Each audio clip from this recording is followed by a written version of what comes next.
رمضان في المغرب لا يعلن فقط برؤية الهلال، بل تعلنه لفة القلوب قبل الموائد، استعدادات بسيطة في ظاهرها عظيمة في معناها.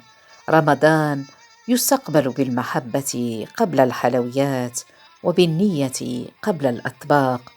اللهم بلغنا رمضان بقلوب صافية، وبيوت عامرة بذكرك، وايام تفيض رحمه، وليال تفتح فيها ابواب القرب منك.